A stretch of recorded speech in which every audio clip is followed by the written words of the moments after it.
All right, so Jim, we get calls all the time, like literally every day from people who say, my Illinois license is revoked. How do I get it back? I mean, yeah. what's the longest you've seen somebody without a license? Oh gosh, 30 something years probably. Yeah, I Yeah. mean, it's crazy. Yeah, I mean, sometimes it's more recent than that, a couple of years.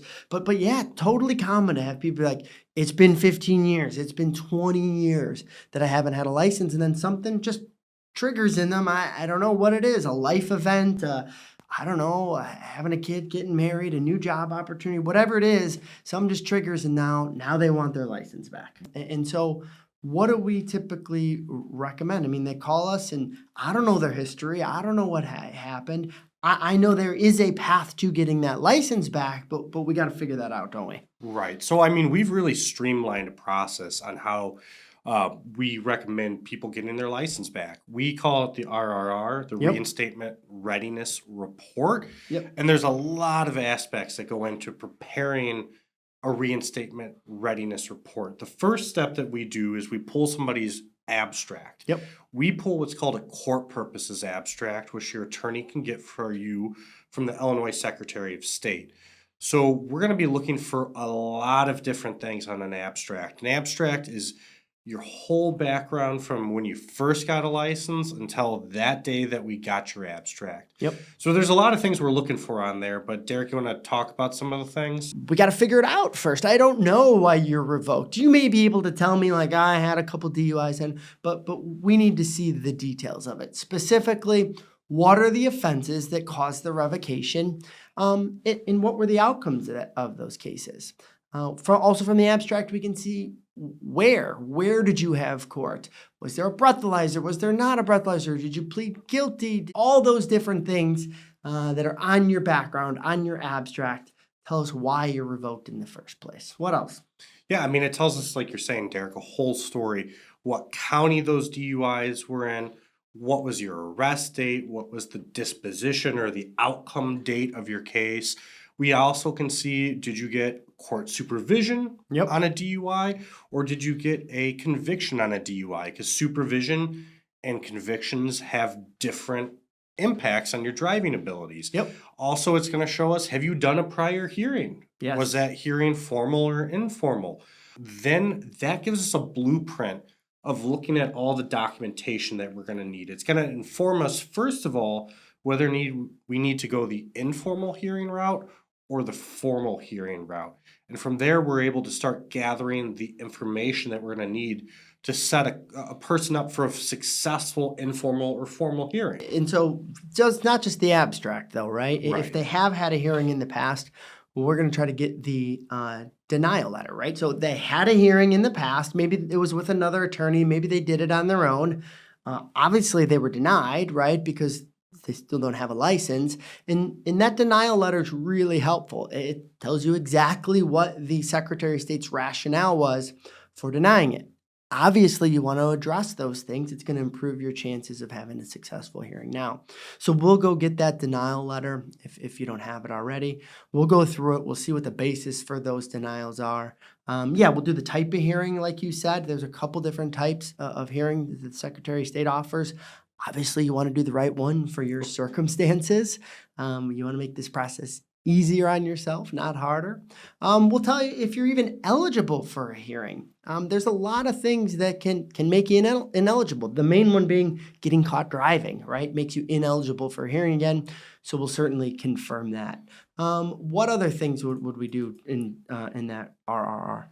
Yeah, I mean, aside from telling you whether or not you're eligible for a hearing, we're going to tell you if there's anything else that you're going to need to do to fix up your driving privileges, your license. Sometimes it's as simple as finding that old ticket that maybe you stuffed under your mattress and paying that off.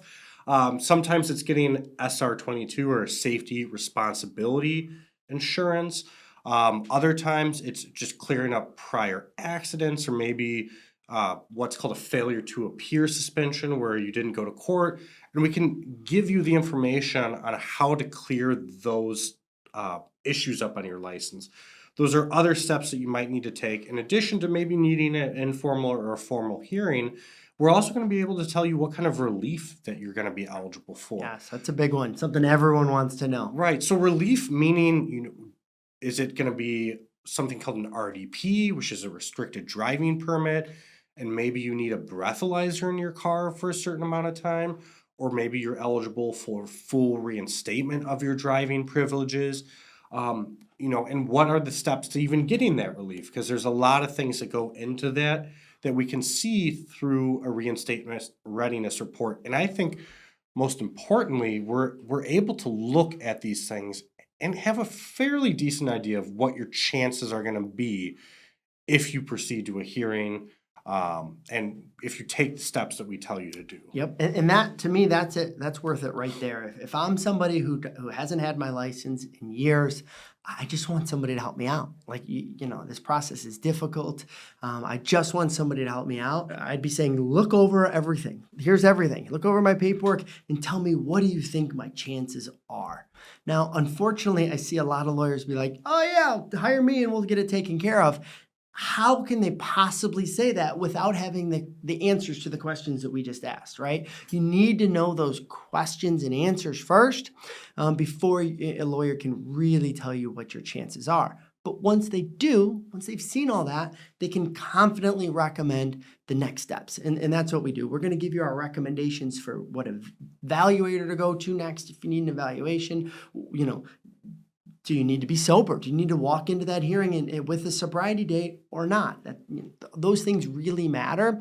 Yeah, the paperwork's a big one. Getting updated evaluation and treatment and stuff like that, if it's needed, is super important, because you are only as good as the paperwork that you walk into with that hearing. Problem with the paperwork, you're going to have a problem with your hearing.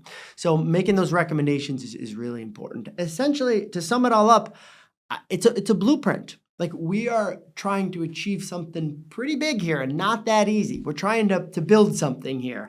And so it's a blueprint. If we're trying to build a house, we're not just going to start building, right? Digging a hole in the ground and laying 2x4s, right? We're going to build out the blueprint first, figure out exactly where we're at, what needs to be done so we can move through this in a smart way and increase the chances of you getting your license back. The $500 to do all of this research and have us put this report together is the best $500 you could spend, because then you know that you're moving forward with a lawyer who has the correct information. We'll quote you a price then to represent you at the hearing. But even if you didn't have us represent you, if you wanted to go do it yourself, you've got all the information there to go do it. If you wanted to hire a different lawyer to represent you at the hearing, I think that lawyer will probably knock off $500 because the blueprint's been done. The groundwork has been laid by having us do this research in this report, and everything goes smoother after that.